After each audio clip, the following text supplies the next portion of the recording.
Hello everyone. In this video, we are going to discuss how to investigate the importance of carbon dioxide for the process of photosynthesis. So the aim of this experiment is to investigate the importance of carbon dioxide for photosynthesis. Now, in order to perform this experiment, you need two potted plants and you have to keep these two potted plants in dark cupboard for 2 to 3 days in order to de-starch the plant. Now, in these 2 to 3 days, the plant is not receiving any sunlight. So what will happen? Plant cannot perform photosynthesis, and hence plant will, the plant will consume all the starch which is stored in the leaf. So the purpose of keeping these potted plant in dark cupboard is to consume or to use up all the starch present in the leaf. Okay, and hence it will not affect the result of the experiment. After keeping it in dark cupboard for 2 to 3 days, you can take out one potted plant and place sodium hydroxide solution as shown here in the picture. Okay, so you can place this sodium hydroxide solution in a small cup in one plant and tie a clear bag around the plant. Okay, so this is your experimental plant. Now what happens is, when you are covering the plant with the clear bag, okay, so what happens is some of the air gets trapped inside this clear bag, okay, clear plastic bag. Now in this air, obviously carbon dioxide gas is present. Okay, so in order to absorb this carbon dioxide gas from the air, sodium hydroxide or potassium hydroxide solution is kept in a small cup, because the sodium hydroxide or potassium hydroxide solution absorbs carbon dioxide gas from the surrounding air. So this plant is called experimental plant because experimental plant is always deprived of any one necessity or any one necessary thing which is required for the process of photosynthesis. Okay, and here it is carbon dioxide. Then you can take out another potted plant. In a normal cup, you can keep some amount of water. Okay, you can take in another cup also some amount of sodium hydrogen carbonate or sodium bicarbonate solution. Okay, sodium hydrogen carbonate. Okay, so in another cup you can keep sodium hydrogen carbonate or potassium hydrogen carbonate. Okay, sodium hydrogen carbonate or potassium bicarbonate solution. The importance of keeping this solution in a small cup is because when you tie this clear plastic bag around the plant, some amount of air is trapped in it, and in this air only little amount of carbon dioxide is present. So when you place this plant in sunlight, obviously the plant will perform photosynthesis. Now carbon dioxide gas should not become a limiting factor. It should not happen that the carbon dioxide gas which is present in the surrounding air of this plant will be insufficient, okay, for the process of photosynthesis, and it's the amount is limited, hence plant will not be able to perform photosynthesis.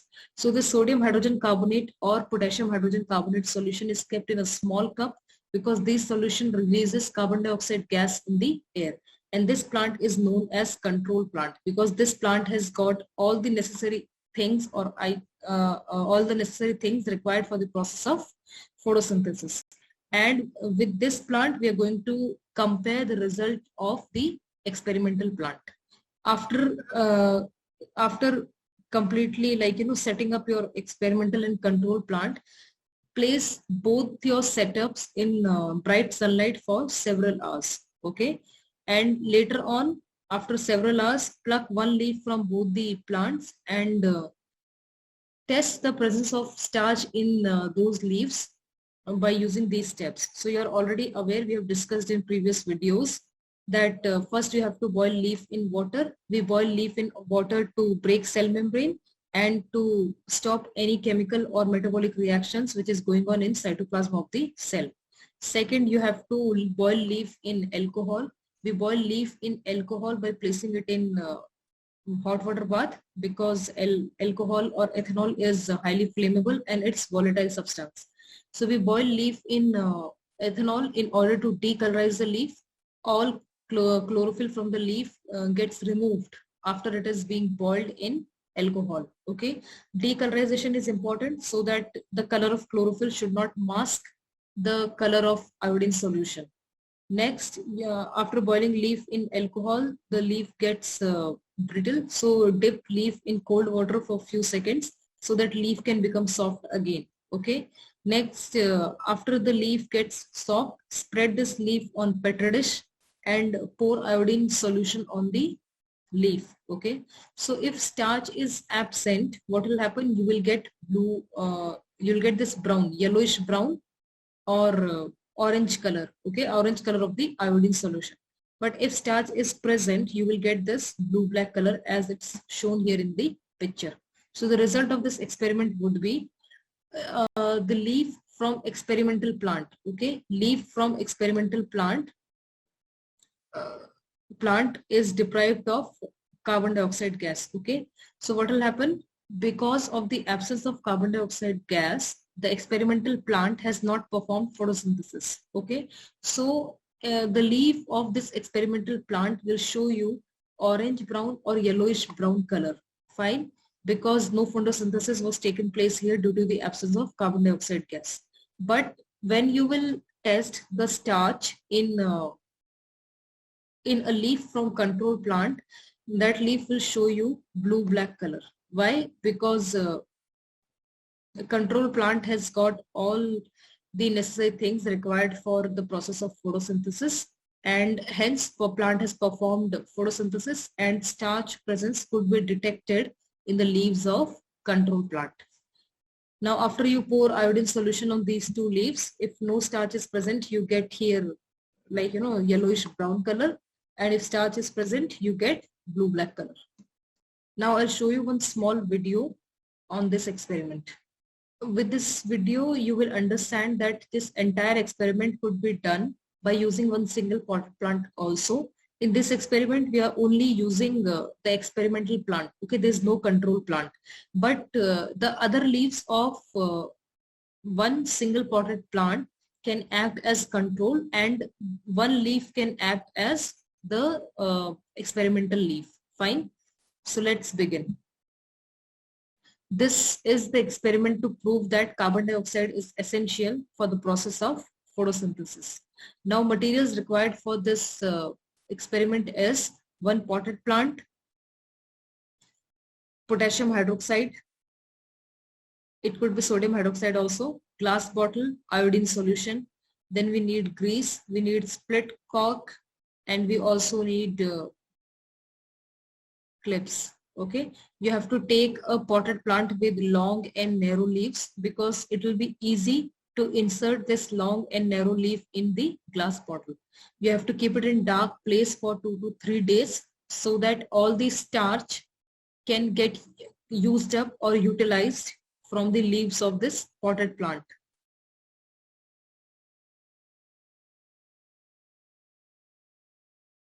Now after 2 to 3 days, take out this potted plant, and this potted plant is now free from starch. So in this glass bottle, add some of the potassium hydroxide solution. You can also use sodium hydroxide, and you're already aware the purpose of using potassium hydroxide solution is because it absorbs all the carbon dioxide from the surrounding air which is trapped in this glass bottle. Now what you could do is you could just you can just take any leaf and put it inside the glass, okay, with the help of split cork. You can also apply some amount of grease around the split cork so that any amount of air which is present in the surrounding of this leaf should not be able to get inside this bottle, so that no air should enter inside this glass bottle. Okay, and this is your experimental leaf. If you want, the other leaves of this plant can act as control leaf because other leaves are receiving all the necessary things required for photosynthesis.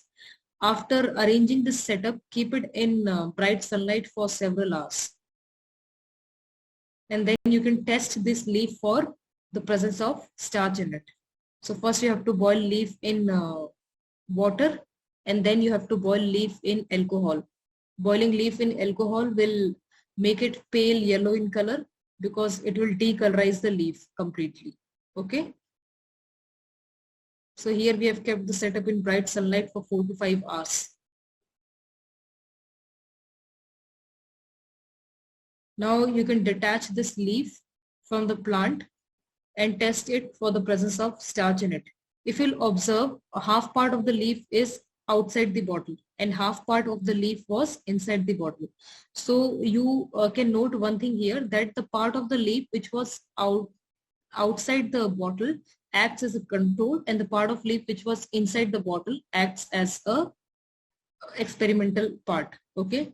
So after boiling it in water, you have to boil here in alcohol or ethanol, and you can make out here the color of the leaf is pale green. Okay, pale yellow. Now pour iodine solution on this leaf. Okay, pour it on entire leaf, and you can make out that which part will give green color and which part will give yellow brown color of iodine solution.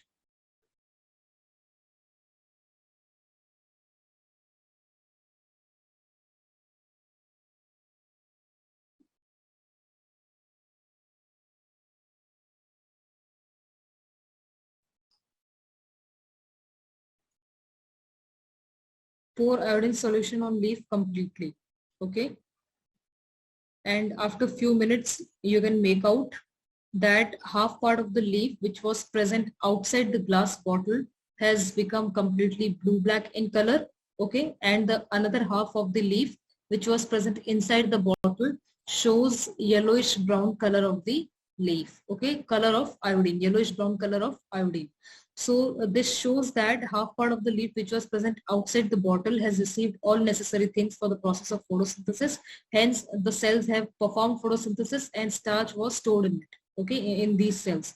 But another half of the leaf which was present inside the glass bottle has not received sufficient amount of carbon dioxide gas. Okay, hence the leaf shows yellowish brown color of iodine solution after testing it for the starch. Starch is absent in that part of the leaf.